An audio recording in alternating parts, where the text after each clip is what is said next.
नमस्कार दोस्तों, stories voice में आपका स्वागत है। आज की कहानी है बेटी के दिल में माँ के लिए हृदय छूने वाली कहानी।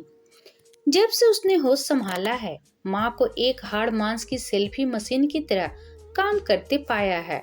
सुबह 5 बजे जब असंख्य परिंदे समेत स्वर में कलवर करके चारों तरफ संगीत की तान छेड़ देते हैं, उनकी दिनचर्या आरंभ होती है और अनंत रात्रि तक अनथक चलती रहती है। सब जानते हैं, आप तुरंत पिघल जाती हो, बात मान जाती हो। सबको लगता है आप कहीं नहीं जाओगी, कुछ नहीं कहोगी, तो सबको लगता है कि आपको जैसा चाहे वैसा यूज कर लो। 2 दिन चुप रहकर देखो माँ, ना कहना सीखो माँ, नकारना सीखो। आप कितनी अच्छी हो माँ, आप नहीं जानती। वह माँ का आत्मविश्वास बढ़ा रहा है। वह माँ को समय की पटरी पर दौड़ाना चाहता है। वह चाहता है माँ हवाओं के साथ, परिंदों के साथ अपने मन को उड़ाए, ना कि गिरे डगमगाए। उसके दिल दिमाग पर अनेकों चोटों हैं जो गाहे बगाहे पापा के द्वारा पहुंचाई गई है। वह उन जुल्मों को सुनकर सिहर उठता है। तुम तो ढल गई हो, बुढ़िया लगने लगी हो। इस बुढ़ापे में ये पहनोगी। और पापा की न थमने वाली वो क्रूर हंसी ठहाके सबके बीच मजाक उड़ाता उनका वो शैतान चेहरा। वह कैसे तो कसमसकर रह जाता, कैसे तो उसका मन रोने रोने को होता, कैसे वह स्वयं को रोक पाता है। अब वह माँ के साथ शॉपिंग करने जा रहा है। खिले रंग के सूट, आधुनिक नए फैशन के कपड़े, जूते, ब्यूटी पार्लर पर जाकर उनके बालों की कटिंग, चेहरे की मसाज। उसने देखा था पतझड़ आने पर पत्ते पीले पड़कर झरते हैं और वही सूखा पीला मुरझाया वृक्ष पुनः हरा भरा हो जाता है। ललहाती शाखें, मरमर करते पत्ते, खिले खिले फूल जब प्राकृतिक बदल सकती है तो माँ क्यों नहीं। माँ को रूपांतरित करने के लिए कल्पना उसने यहीं से की थी, क्योंकि वह माँ को दुनिया की सर्वश्रेष्ठ और सुंदर स्त्री बना देना चाहता है। वह माँ को हंसते खेलते, मुस्कुराते, खिलखिलाते और गुनगुनाते हुए देखना चाहता है। वह चाहता है माँ जहाँ से गुजरे अलग सी और विशिष्ट दिखे। वह उसके मन, आत्मा और हृदय में जीवन की खुशबू बिखेर देना चाहता है। कई बार उसे लगता है माँ एक नन्ही सी नाजुक भोली भाली बच्ची है जिसे ढेर सारा प्यार और देखभाल की जरूरत है। माँ, आपको सुबह सुबह सोना पसंद है? कल से आप मत उठना, मैं पानी भर दिया करूँगा, दूध गर्म कर दिया करूँगा। और सचमुच ही दूसरे दिन से वह माँ को बच्चों की तरह सुला रहा है। कोई शोर उन तक न पहुँचे, कोई उन्हें परेशान न करे, शोर की कोई आवाज वहां तक न पूछे। पापा, माँ को मत जगाना, वह पहली हिदायत पापा को देता है। क्यों?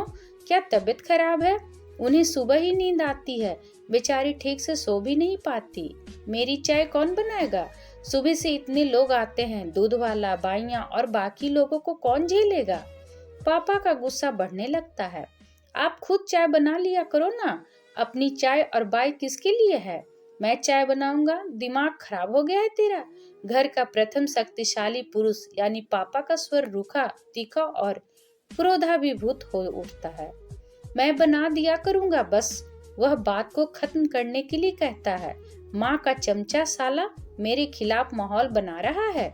उसके कानों में पापा के शब्द चोट पहुंचा रहे हैं, उसे घायल कर रहे हैं। पलटकर बोलना जरूर है। सुनो पापा, तमीज से बोला करो, मुझे माँ की तरह ट्रीट मत करना। मैं देखता आ रहा हूँ इसलिए बोल रहा हूँ। माँ को नौकरानी बनाकर रखा है आपने, कभी ध्यान दिया उनकी तरफ? कितनी बीमारियां हो गई हैं उन्हें, क्या से क्या हो गया है वो। पर आप क्यों सोचेंगे? आज उसका मन अपनी तमाम भड़ास, तमाम क्षोभ और तमाम घृणा निकाल देना चाहता है। वह माँ के लिए आकाश का टुकड़ा बनकर उन्हें किसी कोमल फूल की तरह धूप, गर्मी, आंधी, तूफान, बारिश से बचा लेना चाहता है। वह माँ के लिए नरम गुलगुली जमीन तैयार करना चाहता है। वह माँ के लिए सब कुछ, पापा को, परिवार को, आसपास की दुनिया को, यहाँ तक कि ब्रह्मांड तक को बदल देना चाहता है।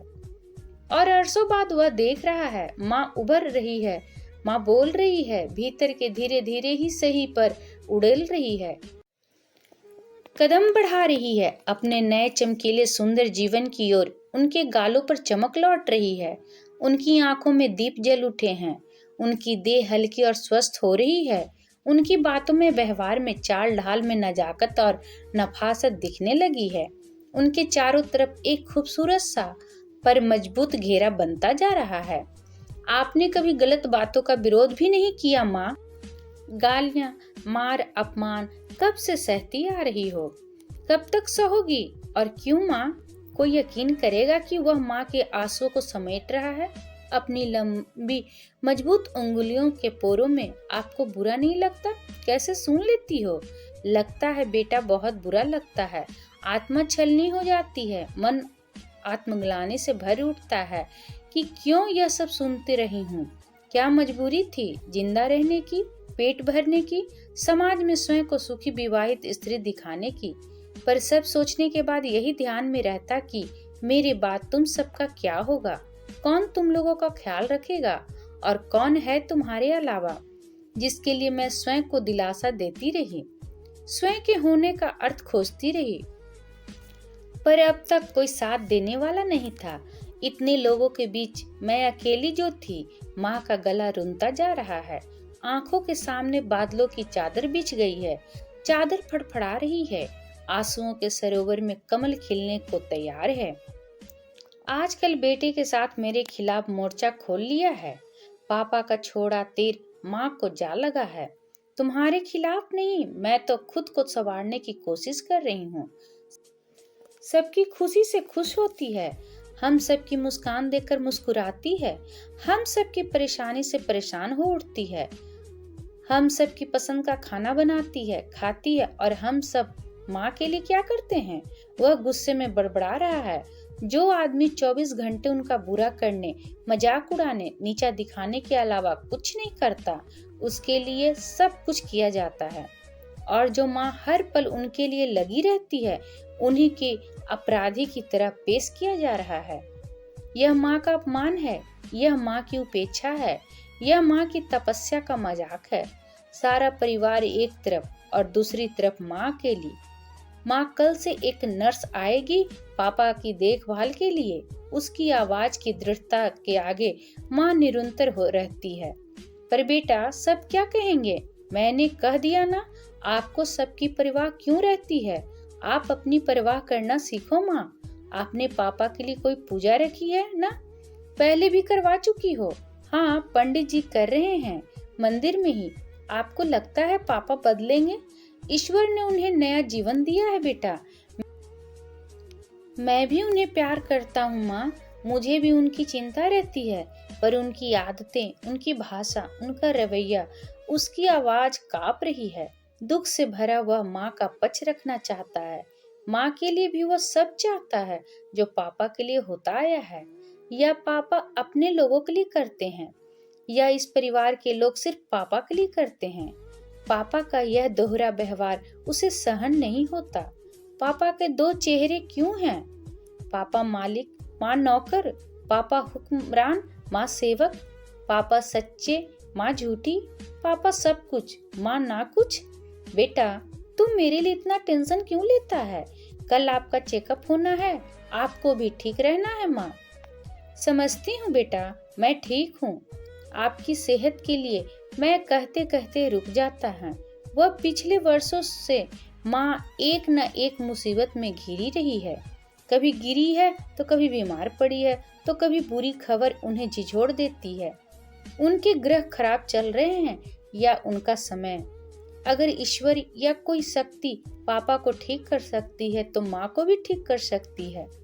वो परमात्मा, वो ईश्वर, जो शक्ति माँ का भी रक्षा कवच बन सकती है।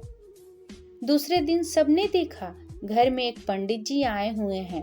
पूजा की सामग्री रखी हुई है। वह व्यस्त है। उसके चेहरे पर गंभीरता के भाव जमे हुए हैं। उसकी आंखें शांत और सुंदर भावों में डूबी हुई है। उसके लंबे लंबे हाथ पूजा की सामग्री को सुंदर ढंग से थालों में सजा रहे हैं। किसी की तरफ देख भी नहीं रहा है। उसने अपने आसपास खामोशी का सघन घेरा बना लिया है, जिसमें कोई प्रवेश न कर पाए सिवाय माँ के। यह पूजा किसके लिए करवा रहे हो बेटा? पापा की तरफ से सवाल आता है। माँ के लिए। वह हल्के से मुस्कुराता है। माँ के लिए। सब अचरज में हैं। कुछ उखड़े हुए, नाराज से बीमार पिता से ज्यादा माँ की चिंता है इसे। क्या हो गया है इसे? क्यों माँ के लिए पूजा पाठ, हवन पूजन, नहीं किया जा सकता? आपके लिए तो बड़ी बड़ी पूजाएं तो हो ही है ना। वह विनम्र किंतु दृढ़ आवाज में हुए बोला। चारों तरफ फूलों की महक, धूप, चंदन, अगरबत्ती की गंध फैल रही है। अभी तक तो ऐसा सुना नहीं। हम तो सोच रहे थे तुम पापा के लिए पूजा करवा रहे हो। इस समय तो पापा के लिए ज्यादा जरूरत है पूजा पाठ की। आखिर तुम्हारी माँ को ऐसा क्या हुआ है? कहने वालों की आवाज में तल्खी उतर आती है। ईर्ष्या और दुत्कार का भाव भी। पापा के लिए आप चल रहा है ना, वो भी महामृत्युंजय जाप। माँ हम सब के लिए सालों से यह सब करती आ रही है। क्या मुझे माँ के लिए नहीं करना चाहिए? माँ भी सुरक्षित और स्वस्थ रहे, क्या बुराई है? उसकी सख्त और निर्णायक आवाज सुनकर सब खामोश हो जाते हैं। सबको लगता है उसके मन में माँ के लिए कुंठा पैदा हो गई है। वह आहत और असुरक्षित महसूस कर रहा है। वह सबके सामने माँ की इज्जत बढ़ाना चाहता है। शायद माँ को पापा के बरकस खड़ा करना चाहता है। माँ पापा के बीच दरार पैदा करना चाहता है। वह जताना चाहता है कि इस घर में उसी को इस औरत यानी अपनी माँ की चिंता है। वह साबित करना चाहता है वह सच्चा, समर्पित और फिक्रमंद बेटा है। वह ताकीद करना चाहता है कि तुम सब माँ को अकेला मत समझना, पर नहीं, वह तो पंडित के सामने बैठा है, आंखें मूंद, हाथ जोड़, सिर झुकाए, ध्यान में लीन, सचमुच प्रार्थना कर रहा है, संकल्प ले रहा है माँ पापा को एकात्म करने का, उन्हें करीब लाने का, उनके बीच प्रेमाभाव प्रस्फुटित करने का। लोग क्यों नहीं समझते हैं कि वह माँ पापा के बीच कोई दरार नहीं डालना चाहता है, बल्कि वह चाहता है जिस माँ की पवित्र मिट्टी में पापा का बीज पड़ा था, उसकी उत्पत्ति वह प्रतिरूप है। दो शरीरों का एक शरीर, एक मन, एक आत्मा। उसके लिए माँ पापा धरती है, आकाश है, समंदर है, हवा है, धूप है, पानी है। उन दो अलग शरीरों से उत्पन्न वह जीव अनवरत कोशिश कर रहा है अपने माध्यम से जुड़ने का। और ये लोग हैं कि माँ पापा को बिलक किनारों पर खड़ा देखना चाहता है। नहीं, वह ऐसा नहीं होने देगा। वह माँ की हर इच्छा को पूर्ण करना चाहता है। उसके भीतर प्रार्थनाओं को शांत पवित्र स्वर अविरल प्रवाहित हो रहे हैं और बाहर उसके आसपास के वातावरण में गूंज रही है माँ के प्रति एक बेटे का प्यार। यह कहानी आपको कैसी लगी? कमेंट करके जरूर बताएं। और अगर पसंद आए तो प्लीज लाइक एंड सब्सक्राइब करना ना भूलें। इसी तरह और भी कहानी सुनने के लिए कृपया बेल आइकन बटन को दबाना ना भूलें। वीडियो देखने के लिए आपका बहुत बहुत धन्यवाद।